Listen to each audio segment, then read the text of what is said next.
Welcome back to Nick Lenz Comic Corner, classic, less known classic. This is episode number 2466 and Doubleshot 2360. We're just talking or discussing the last issue discussed for Fantastic Four, collected in Fantastic Four Epic Collection, Volume 24, which is not actually released yet. Really? You're really reviewing another one? Well, just reading the Fantastic Four issues in the book. There's nothing so I can't review the Fantastic Four issues. But the book is going to be collecting Fantastic Four 393 to 402, Fantastic Four 7 through 9, Fantastic Four Atlantis Rising, and Fantastic Four Atlantis Running Collector's Preview. That's it. I'm not discussing basically 401, 402, and the other books. The other books discussing is 393 400 because everything else is part of the Atlantis Rising crossover, which I've discussed already in a trade. So basically here in the first issue, 393, this is basically Ant-Man recapping the romance between the Thing and Alicia Masters, and also mentioning about the Thing's Scar's fate. That's most what 393 is. But the Ant-Man is actually Scott Lang. And then the very next issue focuses on Johnny Storm, with guest appearance by the Thing, Invisible Woman, Nathaniel Richards, and taking on a character named Raptor the Renegade. And he's only here for 2 issues, which leads to appearance with Wolverine. And of course, basically, the Thing's face has been scarred up since the events of, New Fantastic Four storyline, and, he basically gets basically payback against him for it. Yep.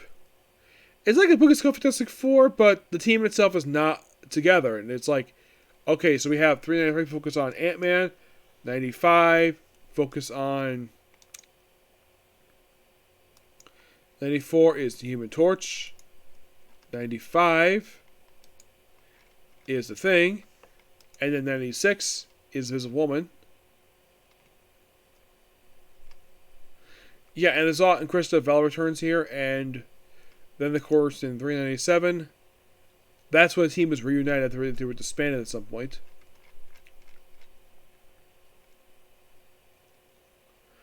It's been in 392.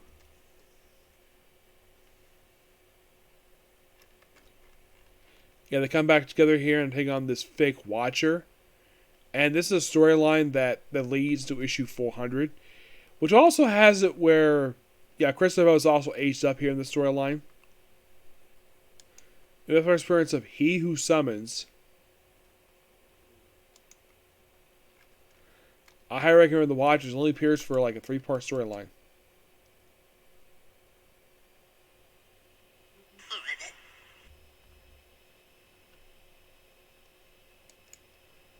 Yeah.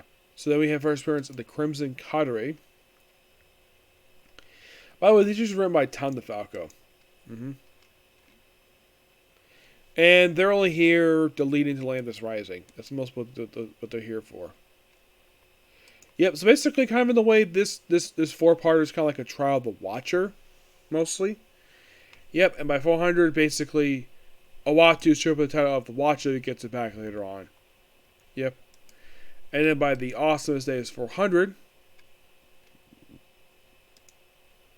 I thought Fantastic Four number 7 was actually tying that one up, but it just basically deals with something to do with Sue Richards. Yeah, I'll review it at some point, don't worry. But I just really want to finish the Fantastic Four here. And then basically the one called The One gets killed off in,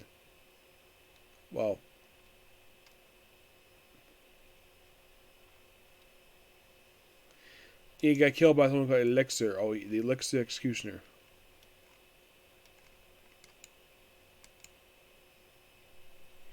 Yep.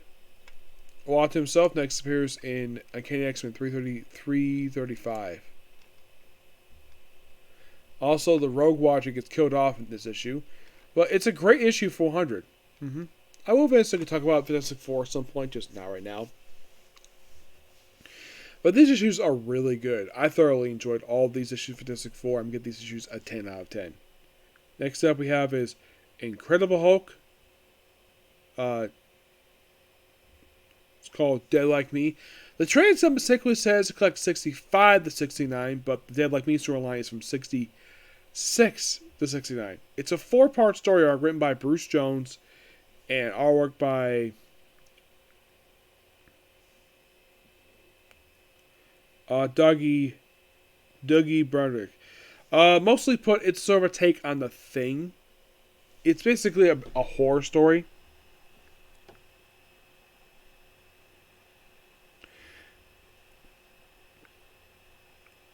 And one of the things that happen is like basically like run. Okay, I'm getting info about the library. Anyways, yeah. So most put you have Doc Samson run here with Bruce Banner and Nydia, who is the Abomination's ex-wife.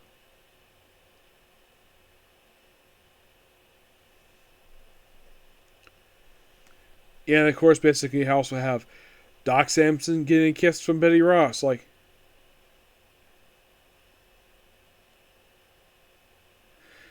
yeah, I think it's Betty, but who knows?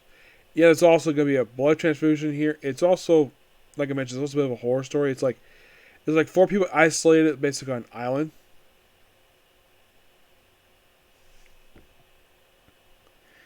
Yeah, it's a quick 4-parter, which is interesting because normally a lot of the issues tend to be like 5-parters mostly. Yeah.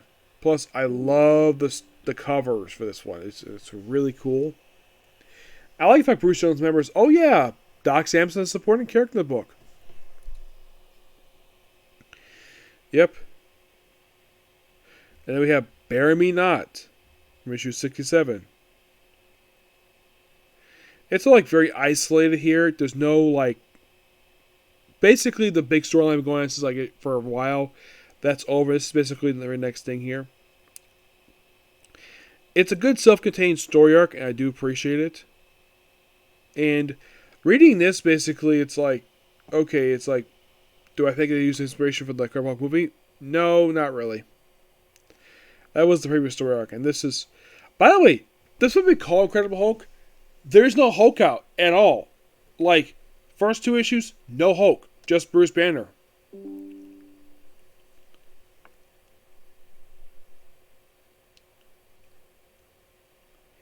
Yep, and you might be curious though, when is Bruce Banner become the Hulk in this story? He does not become the Hulk until like toward the end of this very issue.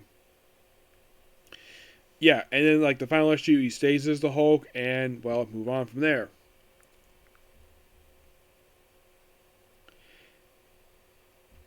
It's a really interesting story for what it is, and it's almost like basically from this point forward, it's not like it's very self-contained, and whatever this creature is that Hulk is battling, he gets killed off by the end of the storyline, and that's pretty much it here. Yep, we're still getting closer and closer to wrapping up this run. Yep. If you're really curious, like.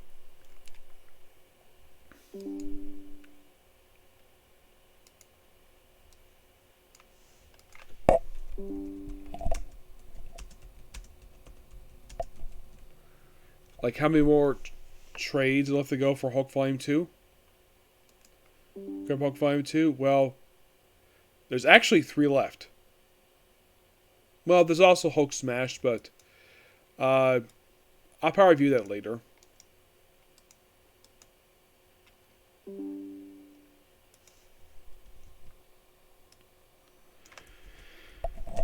Yeah, I didn't get a chance to view this one. I'll probably review this one later, but.